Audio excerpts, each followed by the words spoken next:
My name is Pauline Moriarty and I founded the charity Beautiful Inside and Out. Beautiful Inside and Out is born out of the tragic suicide of my 13-year-old daughter, Jenna. She was beautiful inside and out, and I had told her that 2 days before she came home from school and tragically ended her life. We found it was really difficult in the aftermath, obviously, and we sort of scrambled about trying to find support for ourselves and for Jenna's little sister Sophie, who was just turned 5 at the time. And I was quite shocked at the lack of support out there, the lack of services really, you know, or the fact that you were kind of left to your own devices and you were just basically left to sink or swim, you know, and there was nobody out there to come and say, how can we help you, what can we do? So I've set up the charity because I wanted to make sure that nobody else was in that situation, and I wanted to ensure that siblings and parents of suicide victims received support. So our charity offers counselling to anybody at all who's troubled. So we started out saying it was for young people, but we've taken out the word young because we thought, well, who am I to say, oh, sorry, you're just a year too old. So we have counselling for anyone with play therapy, music therapy, drama and art therapy. So that's for all ages. We've managed to source local therapists and it's all funded by the charity because it's really important to there's no barrier to anybody receiving support. So I wanted to make sure that anyone can phone and not have to worry about anything at all, just get immediate support. So usually we organise counselling within a couple of days, or it could be a week, you know, just as long as we've got an appointment in place. So we managed to do that.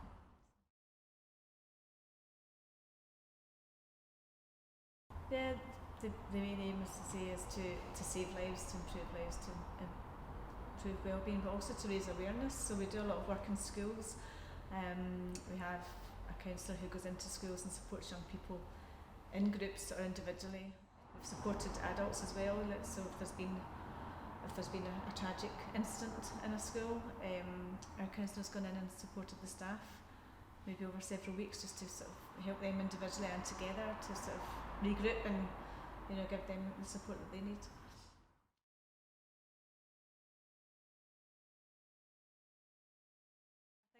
As well, it's been really difficult with the pandemic, etc. So we've not been able to offer the services in the way we would normally offer them because of not being able to see people face to face initially. And you know, at first I thought, how are we going to keep helping people here? But it's actually been really interesting. There've been positives and negatives come out of it. So we've been able to continue the services for everyone via Skype. So anybody that wants to continue that way have still managed to have that support. We had, instead of drop-in sessions, we've been doing online sessions, so online group sessions as well. And initially I thought, I'm not sure how this will work because normally we meet in a group. We've got a group for bereaved parents of suicide victims, but we've also got a separate group for anybody who's troubled for any reason at all. But what we did was just put it online, and whereas we'd normally only have been able to meet, look, we used to meet in this room in East Ayrshire, it meant that we could invite people from all over, and so it turned out all over Scotland. It could have been anywhere, but yeah, people from all over Scotland actually came on to the online group, and it meant that it didn't actually matter where they lived. It was also quite good because some people, they think they're going to go to a meeting and then they find it hard to leave the house at last minute, so in that way it took that barrier away. And as it turned out, a bereaved dad from Lewis came on to the meeting. I had been in touch with him before that, but during lockdown we've actually ended up planning to open a branch of Beautiful Inside and Out on the Isle of Lewis, and it's kind of all happened online, I know, via these meetings, so that's been a really big positive.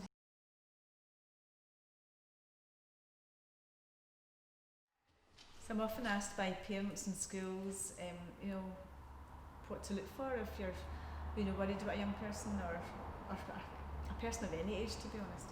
In the workplace as well, peers and people you work with.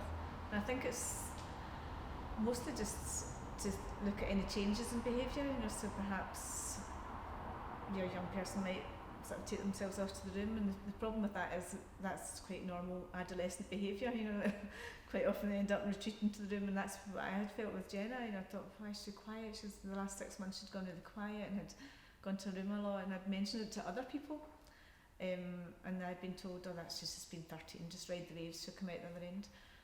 And I look back, and I did speak to Jenna, but I look back and think, what if I had actually gone and said, why are you doing this?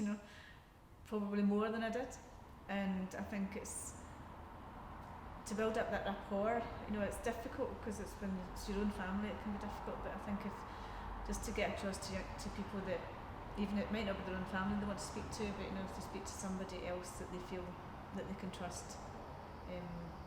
But to look out for signs to look for would be just any changed behaviour if they've stopped going to clubs that they used to go to,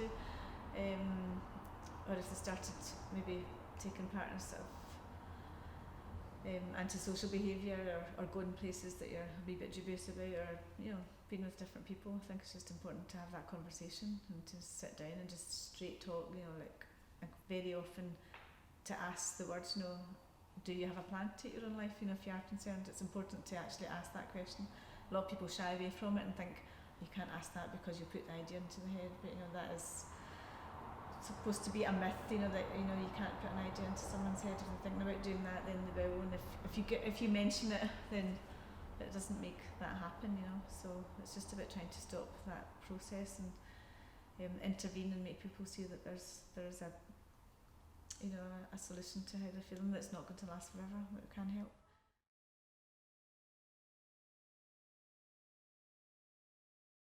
So we have a Facebook page, our website has been made at the moment, and we'll put that on the Facebook page, and then my personal details are also got a couple of contacts, people you can contact who will organise appointments with the right counsellor. Some people want a female, some people want a male, and it depends where you live. But we can find counsellors all over Scotland, so anywhere at all. We've got a lot in East Ayrshire.